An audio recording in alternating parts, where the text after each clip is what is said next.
Line మ్యాన్లకు సంబంధించి కొరత ఉన్నది అని అడగటం జరిగింది. అదేవిధంగా బీటీ నాయుడు గారు ట్రాన్స్ఫార్మర్ పోల్స్ కొరత ఏదైనా ఉందా అని అడిగారు. గిరీష్ గారు సరైన సౌకర్యాలు లేక లైన్ మ్యాన్స్ ఎక్కువగా మరణించారా అనేది కూడా అడిగారు సార్. మీరు సభ్యులు అడిగినట్లు డిస్కమ్స్లో కంపల్సరీగా క్వాలిటీ పవర్ మనం సప్లై చేయాలంటే దిగువ ఉన్న అధికారులు అవసరం ఉంది. తప్పకుండా దాని మీద ప్రభుత్వం పనిచేస్తూ ఉంది సార్. లైన్ మ్యాన్ పోస్టులు ఇనిషియల్ క్యాడర్ పోస్టులు కావు sir.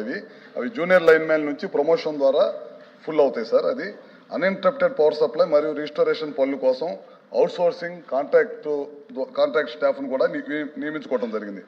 Pole to pole workers, field అసిస్టెంట్లు, షిఫ్ట్ ఆపరేటర్లు, అదేవిధంగా డేటా కంప్యూటర్ ఆపరేటర్లను కూడా చాలా పెద్ద ఎత్తున కూడా తీసుకోవడం జరిగింది సార్.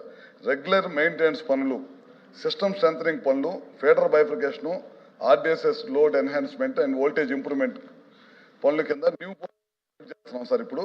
మరియు కొత్త డిటిఆర్లు కూడా ఇన్స్టాల్ చేసే కార్యక్రమం ఈ ప్రభుత్వం చేస్తుంది సార్. అదే కాకుండా పవర్ ఇంటరప్షన్ తగ్గించేందుకు జరుగుతుంది సార్. వోల్టేజ్ స్టెబిలిటీ ఇంప్రూవ్ చేయడం కోసం, కన్జ్యూమర్స్కి క్వాలిటీ పవర్ 24/7 క్వాలిటీ పవర్ ఇవ్వడం కోసం ఈ కార్యక్రమాలన్నీ కూడా జరుగుతున్నాయి. ఇందాక మన డిస్కమ్స్లో ఎంతమంది స్టాఫ్ ఉన్నారని కూడా అడగటం జరిగింది సార్. ఇప్పుడు హై స్కిల్డ్ సిపిడిఎస్ఎల్లో 14 మంది, అట్లానే ఎస్పీడిఎస్ఎల్లో 21, ఈపీడిఎస్ఎల్లో 13 మంది ఉన్నారు సార్. స్కిల్డ్ 576 మంది, 2750 మంది ఎస్పీడిఎస్ఎల్లో, ఈపీడిఎస్ఎల్లో 926 మంది ఉంటారు సార్. ఇట్లా హై స్కిల్డ్ కానీ పోల్ టు పోల్ మెన్ కానీ, సెమీ స్కిల్డ్ కానీ, అన్స్కిల్డ్ కానీ, షిఫ్ట్ ఆపరేటర్లు కానీ మొత్తం అవుట్సోర్సింగ్ ద్వారా కానీ వివిధ పద్ధతుల్లో దాదాపు 18,000 మంది ఈ డిపార్ట్మెంట్లో పనిచేస్తూ ఉన్నారు సార్. వీళ్ళు కాకుండా రెగ్యులర్ ఎంప్లాయీస్ వచ్చేసరికి జేఎల్ఎం గ్రేడ్ 2 కానీ, జేఎల్ఎంలు కానీ, ఏఎల్ఎంలు కానీ, ఎల్ఎంలు కానీ వీళ్ళందరూ వేకెన్సీ పోస్టులు దాదాపు 4,842 ఎగ్జిస్టింగ్ పోస్టులు ఉంటే దాదాపు 7,000 పైన పోస్టులు మనకి వేకెన్సీలు ఉంటాయి సార్. ఇప్పుడు మనం ఏం చేస్తున్నామంటే పోయినసారి సచివాలయంలో ఎనర్జీ అసిస్టెంట్లు అని చెప్పి చాలా మందిని తీసుకున్నారు సార్.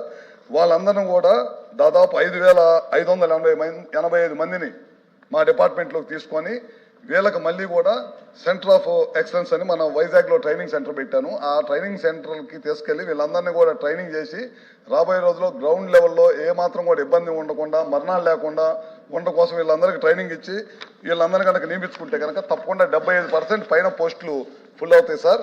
ఇటీవల కాలంలో ముఖ్యమంత్రి గారి దృష్టికి కూడా తీసుకెళ్ళాం. కొద్దిగా ఏఈలను కూడా కొద్దిగా తీసుకుంటే కనుక బాగుంటుంది. కింద మనం చేపట్టే పనులు చాలా పెద్ద ఎత్తున పనులు చేపడుతున్నాం. ఆ పనులన్నీ కూడా గ్రౌండ్కి పబ్లిక్ రీచ్ కావాలంటే కొద్దిగా ఏఈలు కొరత ఉంది. దాన్ని కూడా అధిగమించాలని చెప్తే దాన్ని కూడా ప్రక్రియ స్టార్ట్ అయింది. తొందరలోనే ఏఈల నియామకం కూడా ముఖ్యమంత్రి గారి దగ్గర నుంచి పర్మిషన్ రాగానే తప్పకుండా తీసుకుంటాం సార్. అదే కాకుండా క్వాలిటీ పవర్ ఇవ్వడం కోసం ఆర్డిఎస్ఎస్ ద్వారా 60% గ్రాంట్, 40% స్టేట్ గవర్నమెంట్ తోటి feeder level bifurcation and segregation ద్వారా అగ్రికల్చర్ ఫీడర్స్ని సపరేట్ చేస్తున్నాం సార్. దీని ద్వారా దాదాపు గ్రామాల్లో 3 ఫేజ్ కరెంటు, అగ్రికల్చర్కి 9 ఫేజ్ కరెంటు ఇంటరప్షన్ లేకుండా ఇస్తాము. దాదాపు 8,000 కోట్ల రూపాయల పైన ఖర్చు పెడతా ఉన్నాం సార్.